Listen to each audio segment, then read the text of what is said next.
back to Jalen Hurts facing that Niners pass rush on Sunday. He's been great this season when the opposing defense defeats its blocks within 2.5 seconds, ranking top 2 in completion rate, yards per attempt, and touchdown passes in that situation.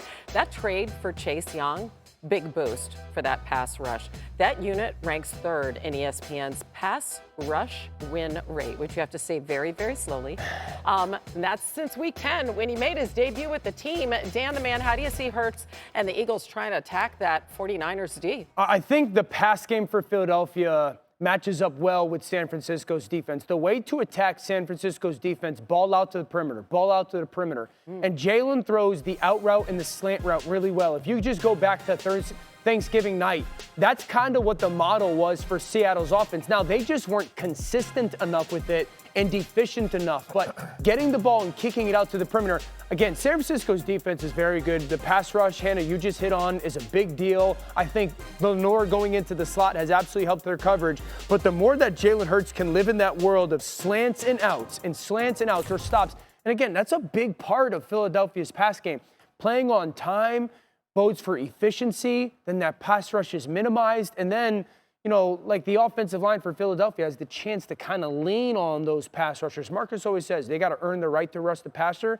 I think the quick element of the pass game minimizes that. Just thinking back to what he was able to do during that final drive. Absolutely. That was unbelievable. All right, Mike T. Yeah, and Hannah, to neutralize what Dan's talking about is you devote more to coverage, and how you do that is you only have to rush 4. And since they traded for Chase Young, the 49ers have 10 sacks, only rushing 4 players. That is remarkable. That's second best in the league. So when you can get there with 4, then you can play a lot more in coverage and defend the quick passing game like Dan alluded to, the slants, the quick game. So Chase Young's become such a force multiplier. He's made this entire defense better.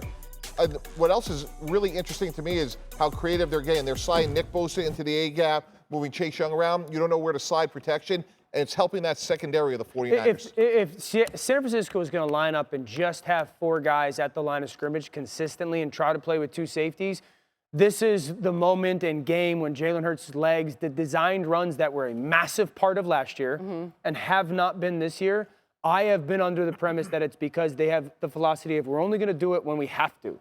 Like they know they're good enough. September, October, November, it's December. And this is basically to lock in a 1 seed. So I think that is if they're going to line up and play 2 safeties and they're going to play with those 4 guys in the line of scrimmage, Jalen Hurts should have 8 to 10 carries. Right, and Fred Warner to me is the one that can neutralize Jalen Hurts running the ball. Yeah, and man, you just say, picking up Young. Last year they pick up CMC. This is what the Niners do too. They pick up key players. All right, we are all on the Niners for this one. Wow, we all are. Okay. Philly looking to start 11-1 for the 2nd straight season. The only team to do that in back-to-back seasons.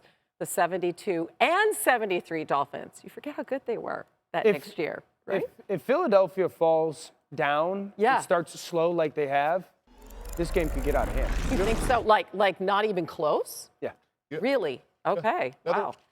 Really interesting variable. Philadelphia's defense was on the field for 92 plays against Buffalo. I wonder if they're going to be able to come out and be at 100%. Exactly.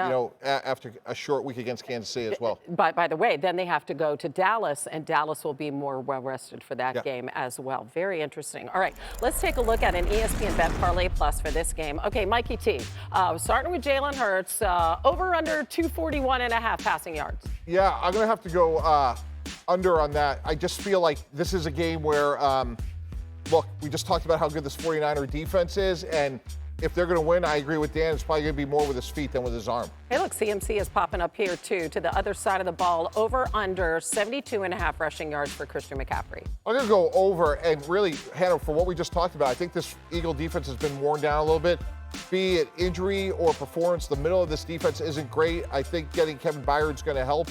But Christian McCaffrey, to me, over 100 yards is something that he could do easily over 72.5. All right, let's go to wideout. Over under 73.5 receiving yards for A.J. Brown.